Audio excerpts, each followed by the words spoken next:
Not just here in the main tent, God is also there in our overflow room. This is our first day and we are full pack already. Pati po ang overflow room ay punong-puno na. Purihin natin ang Panginoon. Hallelujah. Thank you, Jesus. God is here. Amen? And where God is, grace abounds. Be ready for your miracles today. Be ready for your miracles tomorrow. Be ready for your miracles for 3 days. Because you came, you will receive. You will receive. Can you tap as many people as you can? Tell them, be ready for your miracle. Be ready for your miracle. Be ready for your miracle. Woo! Hallelujah. Thank you, Jesus. Thank you, Lord. Glory and honor to your name. Let us pray our favorite prayer at the feast. We pray this and we call this the feast declaration of abundance because we believe God likes to bless us. He desires to bless His people.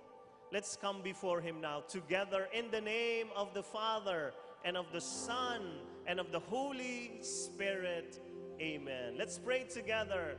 Today I receive all of God's love for me. Today I open myself to the unbounded, limitless, overflowing abundance of God's universe. Today I open myself to God's blessings, healing, and miracles. Today I open myself to God's Word so that I become more like Jesus every day. Today I proclaim that I am God's beloved. I am God's servant. I am God's powerful champion. And because I am blessed, I am blessing the world. In Jesus' name, amen. Give the Lord a big hand. Hallelujah. We receive your blessings, your miracles, your touch. We receive your word today, Jesus. Sit down, brothers and sisters. My task today is to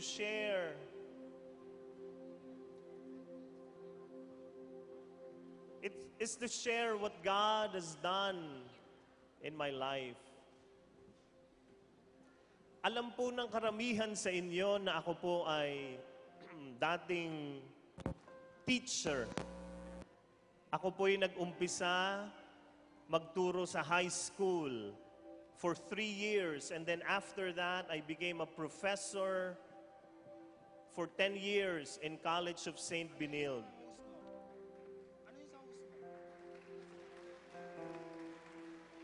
Kasi ako po ay graduate ng LaSalle University, graduate po ako ng engineering, kaya ako ay biglang naging teacher ng religion. So nakita nyo yung connection, di ba? Paano nangyari yon? Hindi po ako ex-seminarian. I never entered the seminary. Yung mga co-teachers ko, sila ang mga ex-seminarian. Ang tawag namin sa kanila, ex-men. Ang tawag nilang lahat sa akin, why man? Why are you here, man?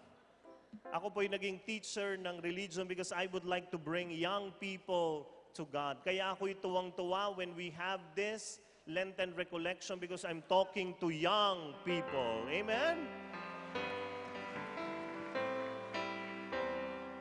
For 10 years, I have been teaching as a religion teacher, and then 2006, brothers and sisters, 2006, November, naramdaman ko lang na ginigising po ako ng Diyos ng 3:00 ng umaga. Hindi ho ako madalas gumigising ng ganyan. Ako'y alam niyo yung tawag sa masa? Alam niyo yung masa? Masandal, tulog. Yan. So ako yan, masandal, tulog. So ako ganyan. Parang tulog na tulog, tapos ginigising ako ng Diyos 3:00 ng umaga. So paggising ko ng 3:00, I just felt a sense from God telling me, Aaron, I would like you to move on in your ministry. I would like you to resign from work. Alam niyo, nung narinig ko yung mga salitang yon, minsan lang magsalita ang Diyos sa akin. Ito na yung isang mga minsan na yon. Sabi sa akin ng Diyos, mag-resign ako sa trabaho. Alam niyo yung ginawa ko? Natulog ulit ako. Hindi ko siya pinapansin. Bakit? Sino ba naman ang gusto mag-resign sa trabaho? Why will I do that? Ang laki ng sweldo ko, meron akong monthly income. Why will I do that? The next day, 3 a.m., gumigising na naman ako. And then the Lord was still impressing on me, Aaron, resign from work. So ako talagang hindi ko siya, ayoko for 2 weeks. God was waking me up. Nigising ako. And then after 2 weeks, I was so bothered. You know, the Word of God bothers you. The Word of God doesn't just inspire you. The Word of God bothers you. And the Word was bothering me. I said, Lord, if this is from you, I would like to search Scripture. So nagbasa ako ng Biblia. Hinahanap ko talaga, Panginoon, ikaw ba talaga ito? Tapos mamaya, I came to the story of what I told you last year, a reflection about Peter walking on water. And that was 3 a.m. 3:00 ng umaga. At ang dating sa akin, itong 3:00 na ito, ginigising ako ni Lord at gusto niya akong maglakad sa tubig. And so that is what I did. I said, Lord, sige, magre-resign ako. Pero ito ang aking mga considerations. Number 1 consideration was this, Lord, sweldo. Sabi ko, pag wala na akong sweldo, paano kami mabubuhay ng asawa ko? So, ang ginawa ko, nilapitan ko ang asawa ko at sinabi ko sa kanya, Love, paano na tayo? The Lord is telling me to resign from work. Paano mangyayari sa atin? Alam niyo yung sagot ng asawa ko? Ano na lang tayo, magtipid. Ganyan. If the Lord is telling you to do this, you do it. Sabi ko talaga. So, nagulat ako. Biro mo, asawa mo, sasabihin sa'yo ganyan. So, sinabi ko sa kanya, pero love, paano ang shopping mo? Paano ang pang-shopping mo? Doon siya natigilan ng konti. Nag-isip ng konti. Sandali lang naman. Pero sabi niya, we will adjust. The Lord will provide. The Lord will provide. So bumalik ako sa listahan ko, tapos binura ko yung number 1. Kasi naglagay ako ng maraming listahan. Mga considerations. Number 2 listahan ko is actually my number 1 list. My number 1 concern was this, the title of my name. I am Professor Aaron Gogna. Why is Aaron important to me? Aaron is important because I go to different countries all over the world preaching the Word of God. At tingnan nyo naman ang aking mukha. Hindi ho ako mukhang turista. Mukha akong terorista. Kaya mahihirapan ng mga tao, mahihirapan akong pumasok. Pero alam niyong ginawa? Yan ang aking kailangan gawin. Sabi ko, Panginoon, paano na yan? Pagpupunta ako ng abroad, paano ako makakapagsalita sa kanila? Hindi ako pinapapasok. Kasi po, I really find it very hard to enter first world countries like Japan, US, Canada, Australia. Ang hirap ho. Pag dumarating ako dyan, yung mga, pag nandun na ako, talagang ako na, di ba? Nakapila ka, nasa Amerika ka na, nasa Australia ka na eh. Ibibigay ko yung aking passport. Alam nyo, tinitingnan nila yung passport ko. Tapos tinitingnan ako, nagdududa sa aking mukha. Ganyan, passport, mukha, passport, mukha. Tapos tinitingnan yung computer, mukha ko, computer, mukha. Yung pala yung nasa computer, mga wanted list. Nagulat ako talaga. Sabi ko, kaya pala tinitingnan. Tapos they ask me difficult questions. Difficult questions. I answer as honestly as I can. Pero minsan, Nagulat ako sa Canada. May tinanong sa akin. Ang tanong sa akin, have you committed a crime before? Alam mo yung sagot ko? Not yet.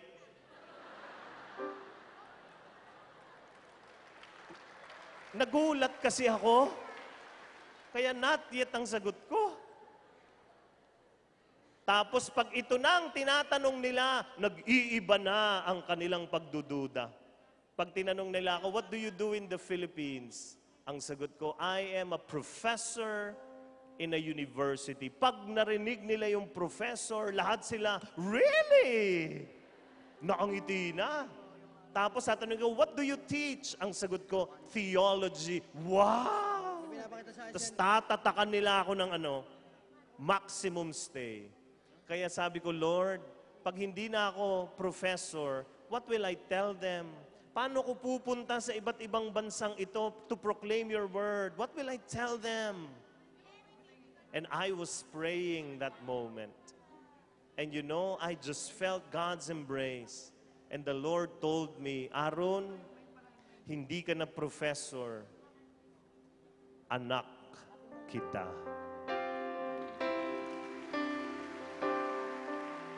Nung sinabi ng Diyos sa akin yan na hindi ka professor, anak kita, alam ko na ibig sabihin, I will take care of you. I will see you through. Ako nang bahala sa iyo.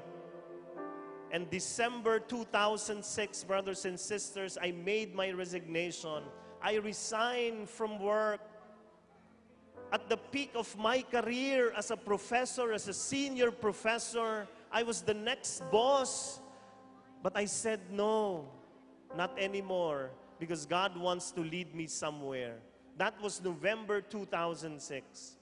Not knowing that blessings are coming because I let go of what is so precious to me. Sa hindi ho nakakaalam, kami pong mag-asawa, 8 years po kaming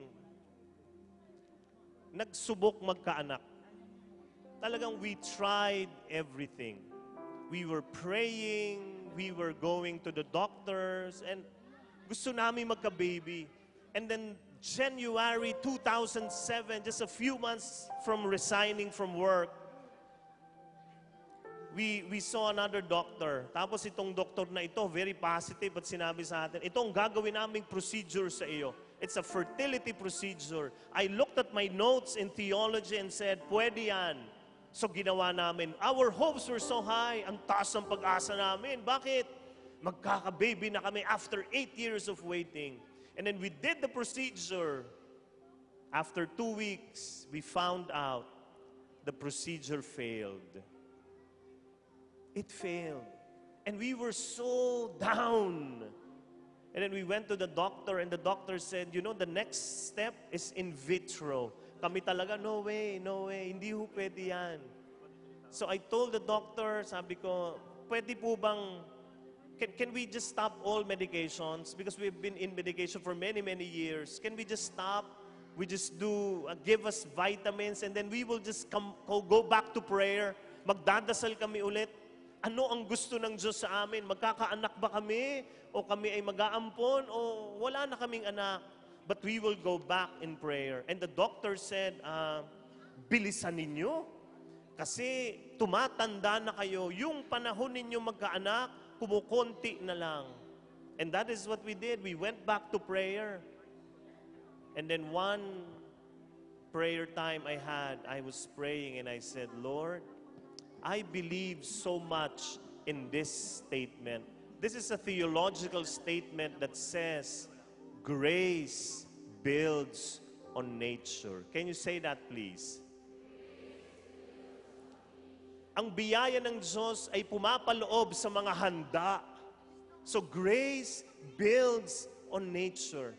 Kaya kami sabi ko, Lord, kami, handang-handa na kami noon. But your grace did not come.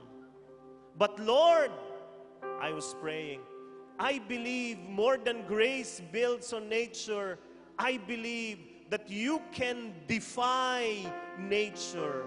And so, Lord, my prayer for you is please defy nature for us. Baliktarin niyo yung natural. Kung ang natural sa aming mag-asawa ay hindi kami magkakaanak, baliktarin ninyo ang natural. You are a God who defies nature. I was reminding my God who He was, who He is. And in humility, I come to Him in mercy. 2 weeks after, 7 a.m., natutulog pa po ako, ginising ako ng asawa ko. At sabi niya, love, meron siyang hawak, pregnancy test. At sabi niya, love, tingnan mo, may guhit.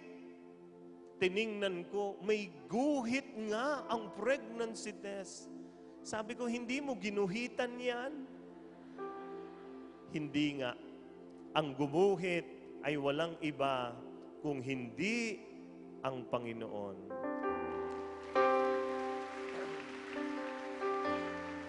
God gave us our pretty Helene, our daughter. You will see her on stage in a while. Minsan ho, gumigising siya, ganito ang kanyang mga itsura habang siya ay lumalaki. Minsan, gumigising siya na bad hair day. Yeah. Minsan lumalaki naman ang kanyang tenga. Iba-iba ang itsura ng aking anak. At ito po kami a few years ago, my daughter, Helene, and my wife, Lalaine. Why? Because I was able to let go of something I haven't even just imagined God will give us something better. But brothers and sisters, hindi pa ho tapos yan. After just 1 year and a few months, dinagdagan pa kami ng isa pang napaka-cute na lalaking anak. His name is Johan Gabriel. At ito po na kami ngayon, a 6-year-old daughter and a 5-year-old son. Brothers and sisters, God defied nature for us. The question here is this: will you also defy your own nature for your God? Look at me here, brothers and sisters. Jesus was there in heaven, sitting on the throne. Nakaupo sa trono. Maganda ang lugar. Maganda ang nangyayari sa Kanya. Pero sa mundo, hindi. And you know what He did? His nature is almighty. His nature is magnificence. You know what He did? He defied His nature. And He went down to us so that we will be near Him. So the question is this: God has been defying His nature for you. Will you also defy your own nature to tell your God that you love Him? Will you also do that? And that is what the recollection is all about. It is letting go of what you think is natural. This is who I am. Masungit ako. Talaga? Defy it. Because of your love for God. Kuripot ako. Talaga? Will you defy it for your love for your God? Defy your nature. And let go. So that God can give you something better. In Jesus' name. Amen.